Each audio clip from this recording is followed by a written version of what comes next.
Hello and welcome back to Critical Rocket. I've got a bit of a special one today. I didn't think I'd be seeing this for a couple of weeks yet, but thanks to my brother, I've had a go of the Saint Ive's Blue Vindicator hero.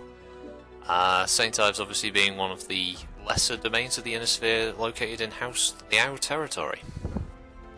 This is pretty much a standard Capellan Confederation mech, the Vindicator, though this hero version is based on cannon sources for their design. Large laser, small laser, medium laser, and an LRM-10. Now, being it's on another account, the the state of the mech isn't how I would want to run it. So it's pretty much exactly as you see it. There is no changes. This is how fast it goes, and this is how much ammo it's got, and how well it handles the heat. Which, as you will see in this map, it does not handle heat very well. It's also 45 ton, same as the Blackjack, which, funnily enough, there's an arrow there with me. The cockpit is, yeah, it's kind of cramped, although I do like the rather distinct sort of shape that you've got for the cockpit there. It definitely feels like you're in the head section of this mech. You can see the back there. It looks kind of black and white, but I think that's just the lighting on caustic. It's supposed to be more like a sort of police car kind of colour, so like a very, very dark blue. It has a trumpet on one, I believe it's the right shoulder, that has a sort of reflective scheme to it that you can see under certain conditions.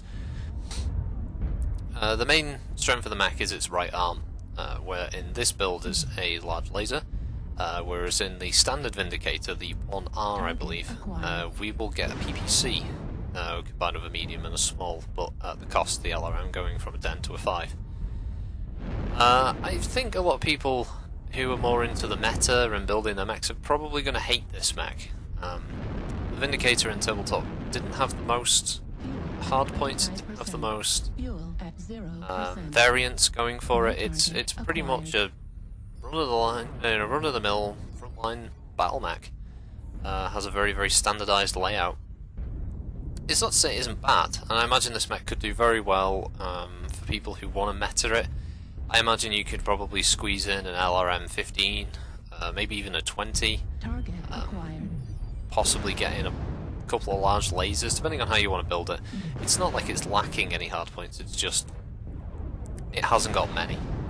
I don't believe any variants of the Vindicator have ballistics either, so you're pretty much going to be stuck with energy and missile. So if you're a ballistics fan, you might want to give this mech a miss. Now, this was, I believe, the third round I played of it, trying to get footage. The other two didn't go so well. Its drawbacks, as it is standard before putting in a different engine or any of those kind of things, is it's slow. For a 45 ton medium, it's running at about 64 kph, very fast. It will be outrun by most of the mediums and even a few heavies out there. It doesn't deal with heat at all well. Granted, Caustic Valley is a hotter map than most, but I played this on... the first round was Terra Therma, where it overheated quite a lot. The second round, I think, was Frozen City, and it still didn't handle the heat. It just hasn't got enough heat sinks to cancel out firing all of the lasers and the LRM. I mean, firing the small, the medium, and the large all at once, which is pretty much the only way to guarantee some decent damage at medium ranges. It does not work out well. However, I do think when this mech releases officially with its normal variants for C-Bills, I do think it is going to be a good mech. I'll probably do a video for the 1R, running it pretty much stock. I might put in a big standard engine in there, so as to avoid that XL threat.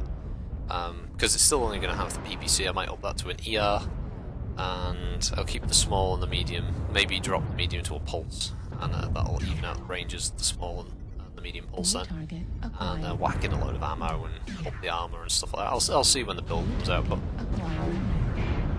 yeah, this map it might be a little boring because, fortunately for me, the team that I was against just kept running into us, and unfortunately I never get kills. I was so close, isn't it? That awesome. I actually thought I had, but I didn't get that kill, and I think later on there's one that I was pretty sure I was going to have. One of the issues you may see there with the large laser, it's quite low slung. You'll end up in the situation sometimes where you're bang on with your reticle, but it's just going to hit the ground.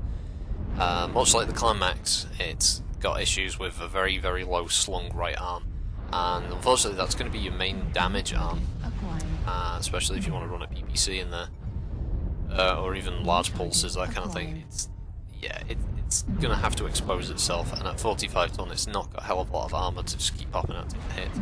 I would suggest people run this mech as a support mech, able to move around and help bigger allies when it's needed.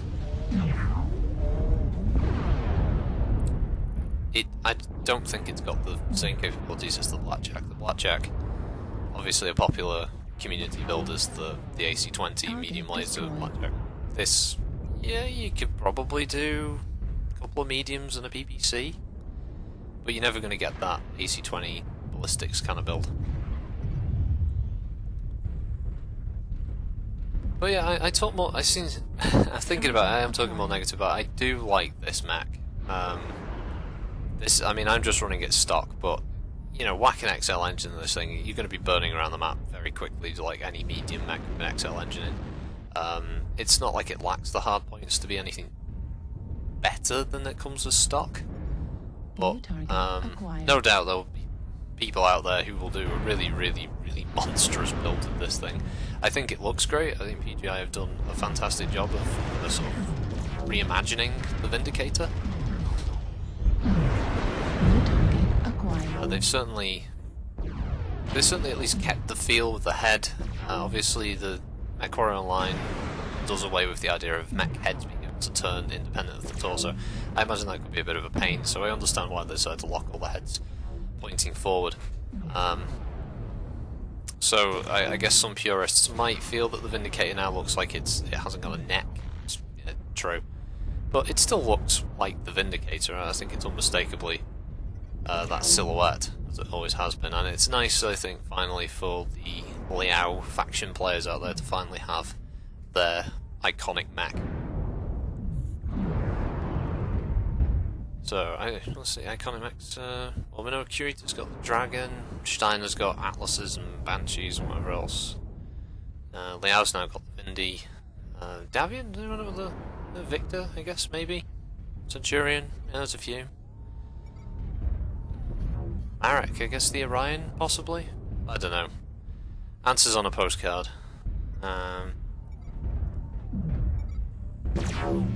Yeah, again, I do apologise. This match seems a little boring, as it's me just desperately trying to survive.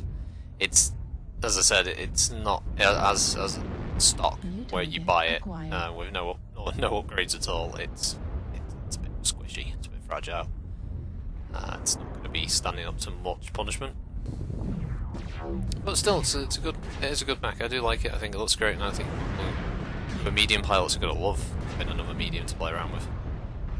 See, if I had that mad cat then, I'd try and get this guy as well. So many people just keep stopping in front of me, and I get the time to fire and just don't get the kill. So I'm sorry about that, folks. I generally try and get a kill. I've been having a run of this, haven't I? Trebuchet, Centurion didn't get kills. Now the Vindicator hero didn't get any kills. But I don't pretend that I am anywhere skilled or a veteran or elite at this. I've played the game a lot. I played it since beta, since closed beta. Sorry. I really, really love BattleTech, and that's one of the main reasons I do these videos. But yeah, I do not pretend that I am by any means a very, very skilled player. But yeah, that's the round over. You got to see the Vindicator in action. Pity you can't rotate the camera and see the front of it, but that's what the Mech Lab's for. But yeah, stay tuned. I'll be moving on to the 55 tonners now, starting with the Kintaro. And yeah, thanks for watching, and see you around, folks.